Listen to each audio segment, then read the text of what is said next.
السلام علیکم جمعرات۔ میں ہوں منیر ڈار اور اب ملاحظہ فرمائیے آج کی اہم ترین پاکستانی اور بین الاقوامی خبریں۔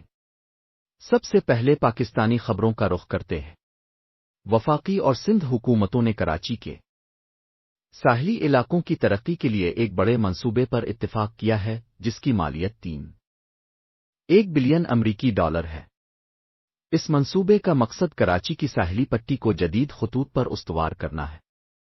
دوسری جانب Pakistan agricultural storage and services corporation یعنی پاسکو میں مبینہ طور پر 1 ارب روپے کی بدعنوانی سامنے آنے کے بعد حکومت ایک نئی کموڈٹی ونگ کے قیام پر غور کر رہی ہے۔ وزیر اعظم شہباز شریف نے گلیشیئرز پر ایک بین الاقوامی کانفرنس سے خطاب کرتے ہوئے دو ٹوک الفاظ میں کہا ہے کہ پاکستان پانی کے اپنے جائز حصے پر کوئی سمجھوتا نہیں کرے گا اور اپنے حقوق کا ہر سطح پر دفاع کرے گا۔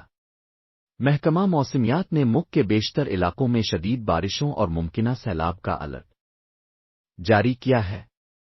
شہریوں سے اپیل کی گئی ہے کہ وہ احتیاطی تدابیر اختیار کریں اور غیر ضروری سفر سے گریز کریں۔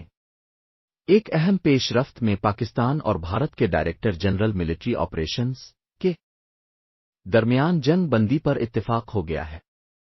اہم بھارتی وزارت خارجہ نے واضح کیا ہے کہ اس دوران امریکہ کے ساتھ تجارت ٹیرف کے حوالے سے کوئی بات چیت نہیں ہوئی۔ قومی ایئر لائن PIA نے سیاحت کے فروغ کے لیے دبئی سے سکردو کے لیے براہ راست پروازیں دوبارہ شروع کر دی ہیں، جبکہ سینٹ کی ایک کمیٹی نے داسو ٹرانسمیشن لائن منصوبے میں مبینہ طور پر 600 ملین روپے کی کرپشن کی تحقیقات کا مطالبہ کیا ہے، اور پاور ڈویژن نے Sukkur electric power company SEPCO اور حیدرآباد الیکٹرک سپلائی کمپنی سکو کی کارکردگی پر بڑھتے ہوئے مالی نقصانات کے باعث شدید برہمی کا اظہار کیا ہے۔ اب کچھ ذکر بین الاقوامی خبروں کا۔ چین نے 30 سے زائد ممالک کے ساتھ مل کر ہانگ کانگ میں ایک بین الاقوامی ثالثی تنظیم قائم کی ہے۔ اس تنظیم کا مقصد عالمی تنازعات کو پرامن طریقے سے حل کرنے کے لیے ایک پلیٹ فارم مہیا کرنا ہے۔ امریکی صدر ڈونلڈ ٹرمپ کے مجوزہ ٹیرف کے حوالے سے غیر یقینی صورتحال کے باعث عالمی منڈیوں میں ملا جلا رجحان دیکھا جا رہا ہے۔ یورپی اسٹاک مارکیٹس میں تیزی جبکہ بیشتر ایشیائی منڈیوں میں مندی رہی۔ اطلاعات کے مطابق امریکہ نے غزہ میں 60 روزہ جنگ بندی کا ایک نیا منصوبہ پیش کیا ہے۔ اس منصوبے کی تفصیلات پر عالمی سطح پر غور کیا جا رہا ہے۔ روس اور یوکرین کے درمیان جاری جنگ کے حوالے سے ایک سینئر روسی عہدیدار نے اندیا دیا ہے کہ استنبول دونوں ممالک کے درمیان مذاکرات کے لیے ایک اہم مرکز بنتا جا رہا ہے۔ دریں اثنا روس نے یوکرین میں مزید علاقوں پر کنٹرول کا دعویٰ کیا ہے۔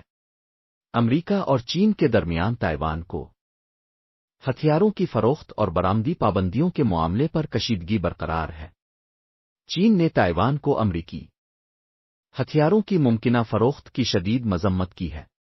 معاشی محاذ پر امریکی معیشت میں 2025 کی پہلی سے ماہی کے دوران 0.2% کا معمولی سکڑاؤ ریکارڈ کیا گیا جو ابتدائی اندازوں سے قدرے بہتر ہے، اور چین نے جاپان کے ساتھ بات چیت کے بعد فکوشیما سے پانی کے اخراج کے خدشات پر روکی گئی جاپانی سمندری غذا کی درآمدات دوبارہ شروع کرنے پر اتفاق کیا ہے۔